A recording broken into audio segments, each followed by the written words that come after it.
Hi everyone and welcome back to my channel. I don't know if you heard that, but he just burped a little bit. I have James here because he has been super fussy. I haven't really been able to calm him down except for holding him, and that's been really frustrating since I've been trying to work on videos and trying to do things around the house. But today I'm going to talk about my depression and anxiety and kind of the story behind where I'm at right now. So I'll go from how it started. It makes me mad every time I talk about this, but it was a breakup. This guy and I were dating, and we hadn't been dating for very long, but I had had a crush on him whenever I was younger. And then we started dating after I turned 18. He was a little bit older than I was, but only by like 3 years, I think. And actually, I think I was 20 at the time. So he was he was a little bit older. But I thought he was the love of my life. I thought we were going to get married. I was excited about it, and then all of a sudden he breaks up with me and leaves me for some other girl. Did not see it coming. It threw me for a loop, sent me into a very deep depression, and I had suicidal thoughts. Didn't I just didn't function as a person. And now that I think about it, every time I think about it, it makes me angry that that's what started my depression. But what I go through on a regular basis now is I'm exhausted. I want to sleep all the time. I eat too much. But I also have the opposite end of the spectrum too, where I have bursts of energy and just can't stop running around. And those days, it's not like euphoric, so it's not bipolar depression. That's something that I thought that I had, but then the doctors ruled that out because it wasn't like it just wasn't bipolar depression. But now it's easier to manage because I'm on medication. So I take a few different medications to control. James wants to talk, if you can hear him. Are you going to talk to them? Are you going to talk to them? Are you going to talk to them? Don't hit the microphone. You're going to hurt yourself. That's got weird things on it. Yeah. Anyways, so what triggers my depression is my eating habits, especially whenever I eat. Yeah. Whenever I eat just really badly, if I eat junk food, if I eat things that just aren't really healthy for you, it triggers my depression. Stress is the biggest component of my depression and anxiety. It just completely tears me apart. I get angry, I get frustrated, I can't deal with the little things, and things just spiral out of control. The last thing that really triggers my depression is lack of sleep. If I haven't gotten enough sleep, which unfortunately lately with a new baby, that kind of comes with the territory. Thank goodness lately he's been giving me more sleep. Some days I will actually get 12 hours of sleep, which is obviously way more than what a 3-month-old should give you. So I've been very blessed with him. But 12 hours of sleep is not good. Like that shows that my depression is on an upswing right now, or on a downswing. It gets in my way, honestly. It makes life difficult whenever my depression and anxiety are at an all-time high. Right now it's not an all-time high, but it definitely gets in the way sometimes, especially when I'm trying to take care of my son. I just don't want to get up. I don't want to do things. And it makes things just more difficult in general. So, oh, my goodness. Sorry, I might have to pause every now and then because he's getting a little fussy. I don't know what the deal is. Like, I've checked everything possible to see if there's anything that I've missed, but he's just fussy, and I don't know what to do about it. So last year in March, I voluntarily hospitalized myself for my depression and anxiety. Don't come at me, people. I take care of my son. It scares me to talk about this topic just because of the fact that, like, I think people would think that I'm not taking care of my son when I am doing the very best that I can. And my husband doesn't have any concerns about it. My mom doesn't have any concerns about it. Like, my family knows that I'm doing everything that I can to take care of my son. I know that I'm doing everything that I can to take care of my son. So, anyways, the reason that I'm talking about this is I voluntarily hospitalized myself because I was having suicidal ideations, and I could not control my thoughts. I was to the point where I was standing in the kitchen and just staring at the kitchen knives thinking, this is a way out. I don't have to do this anymore. I could do this. And that scared me.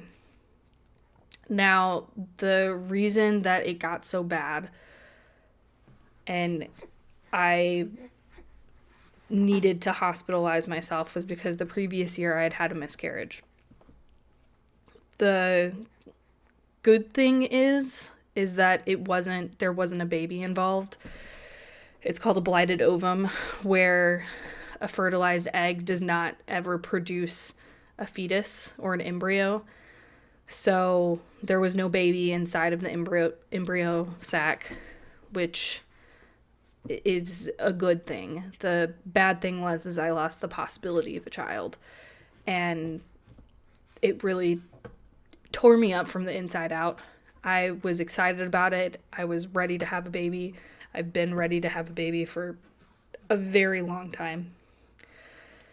And my support system changed whenever things got bad. My mom and dad came up from Oklahoma and they stayed with us and they helped me get into the hospital. They visited me. And so did my husband. My husband visited me on a daily basis and made sure that I was okay, that I was getting the help that I needed. And everything changed from there. I became just a better person overall. I grew. I learned things that... Oh, yes. Uh-huh.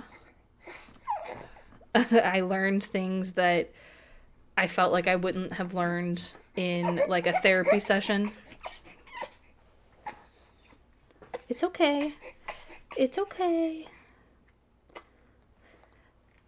I'm sorry if you can hear him sucking on his pacifier, but this is really the only way that I know to pacify him right now is to use this.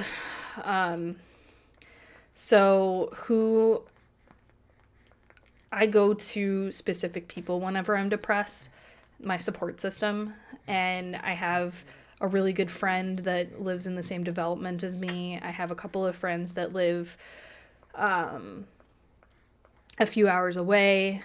My family, I've got 4 sisters, 3 of them whom I talk to on a regular basis. I talk to my mom, and my husband. And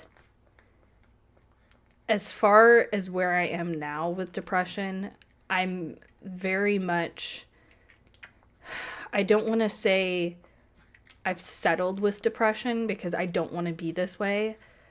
But the thing is that you almost have to settle with depression. You have to understand that this is the genetic makeup of who you are. And it's hard to believe that there's not anything better out there. It's just hard to believe because you see people happy all the time.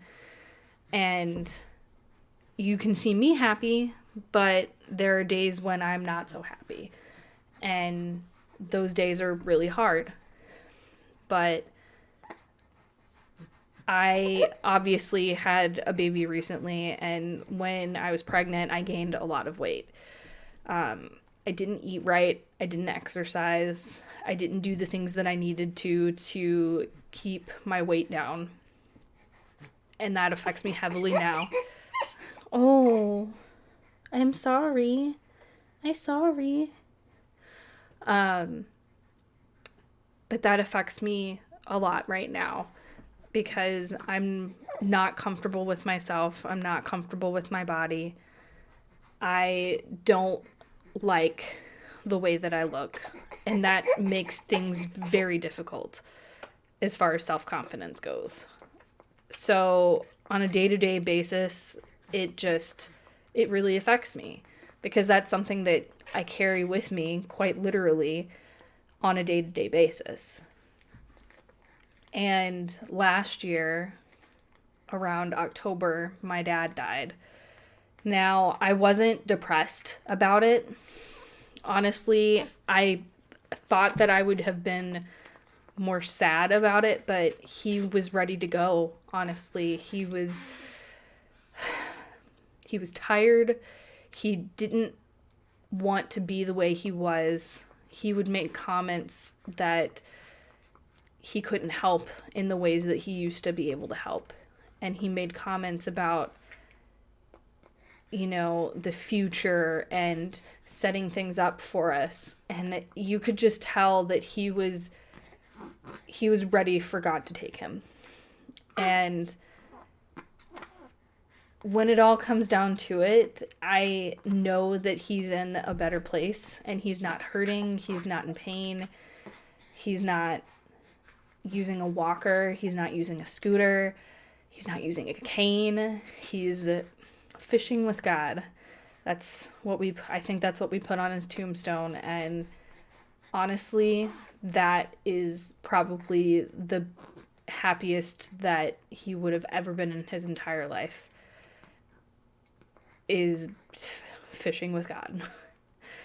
As far as my support system and what I need from them, I just need to be checked up on to make sure that I'm okay, that I'm doing the things that I need to take care of myself. And the reason that I'm even making this video is I want people to know that you're not alone. You're not alone in how you feel. You're not alone in how you react to things. A lot of times, some loved ones just didn't really understand depression and felt like I could get over it. And you can't just get over depression. It's not one of those things that you just get over. It's something that you have to work hard at. Getting over it is... People expect that to be a fast action. It's not a fast action with depression. It could be a week process. It could be a day process. It could be an hour process. It could be a year process. It could be years of processing. And, well, we don't want to choke on the pacifier. That's not good.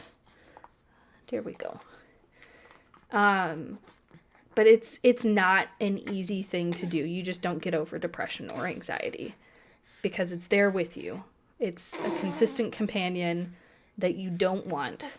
And I just want people to know that you're not alone out there. You're not alone in how you feel. You're not alone in how you act. That's right. He's starting to get more fussy, so I'm going to wrap things up. I just want people to understand that they're not alone in this. So if you liked this video, please like it. Let me know that you liked it. Comment if you have any questions, and then share this with your friends, especially if they have depression or anxiety. Just because I would like to help people. 2, I'd like to find other like-minded people to have in this journey that we call life. And I'm putting myself out there, and I'm going with God when it comes down to this. So do all those fun YouTube things, and I will see you in the next video. Bye.